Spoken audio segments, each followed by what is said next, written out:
Hello, Gemini. It's umomg.tarot, and this is your "Is Someone Secretly Stalking Me?"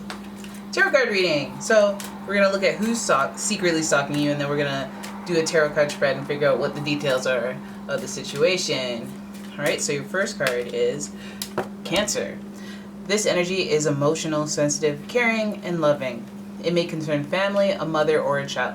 We got water energy. We got sensitive energy. We got moody energy. Stalking. Okay. Your next card, Taurus. The energy around you shows the abundance of nature. It is rich, earthy, and productive, yet relaxed and slow. All right, and then so we have that Taurus energy. So, oof.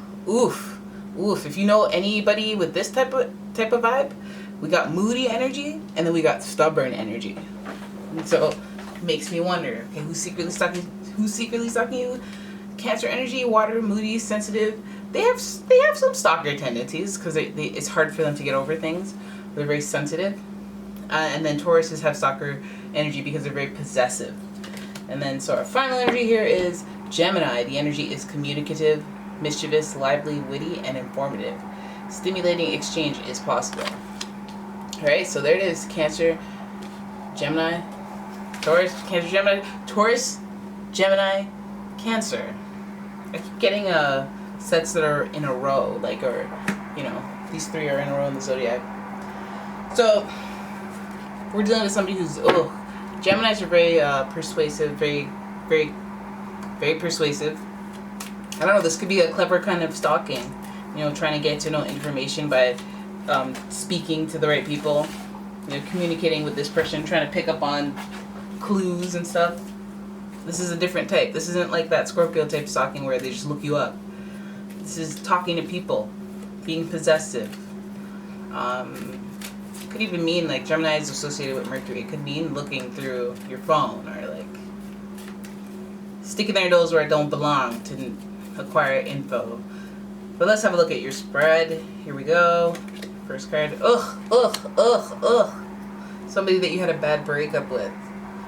Okay, somebody that you had a bad breakup with. That could still be friendship, that could be a relationship, but somebody who is very clear that it was over. Alright, we'll take that. We'll take that with us. Okay, and then we have the Two of Swords, which there's indecision. There's being stuck between a rock and a hard place. Okay, so then I guess there was a decision there. But let's keep it moving. We got the King of Swords, somebody who very jaded, very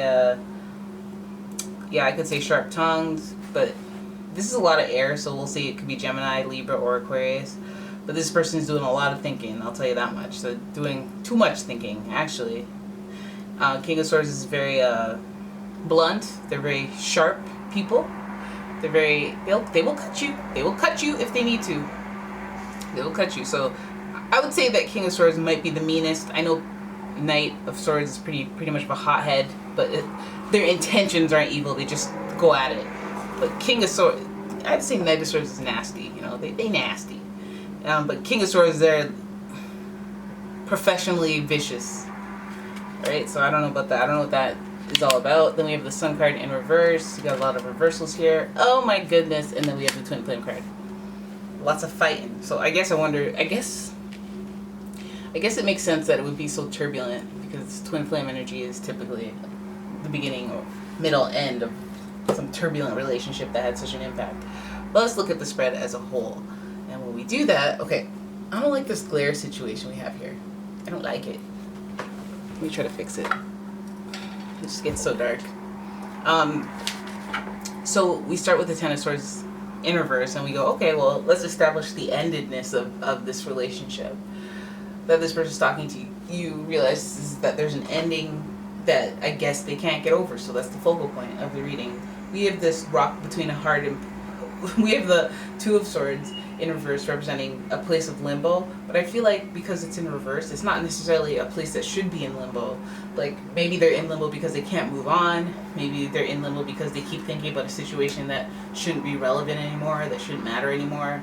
And I think they're caught up on it. Maybe they're just a little obsessed and they don't want to admit it. They don't want to admit that they can't get through it. And they're very, jaded or cynical or just some type of evil So because of it. Okay, it makes them very like determined to do something or to like enforce something. I guess they're possessive, and the fact that they want to enforce something because they're so emotional about this ending would mean that I guess they plot and scheme, or they do things to come after you to influence your life that you might not even know about. They could be that clever, especially with all this air energy.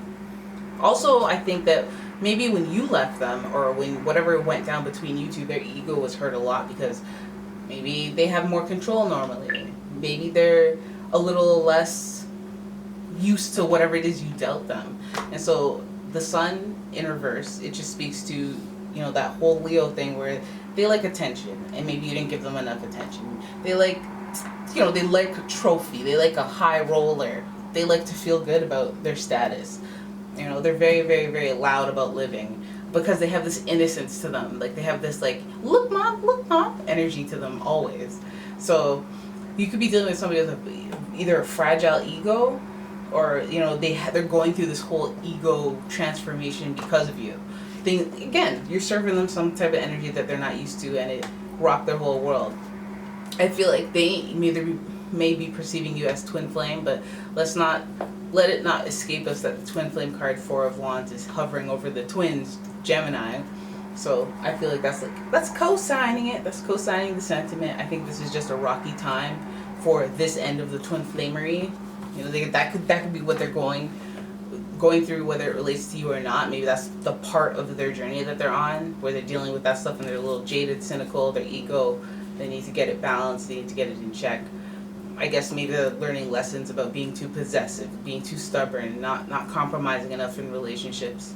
And also being a little sensitive and not being nurturing enough, or being too nurturing, you know, giving too much. That's part of their journey. I guess we'd have to do another reading to figure out where you are in your journey. But I mean, the harshness and the ego is, yeah. I mean, this is one of those things. Is if you insult their honor, their ego, or you hurt their confidence, they won't forget you. They will not forget you. So maybe you need to rewind and look to the person that you last damaged. The last person you tore at their confidence, and you'll know who's stalking you. Alright? So there it is. That is your reading. I hope you guys enjoyed it. If you did, please give the video a thumbs up. Please subscribe to the channel. And I will see you in the next one. Bye!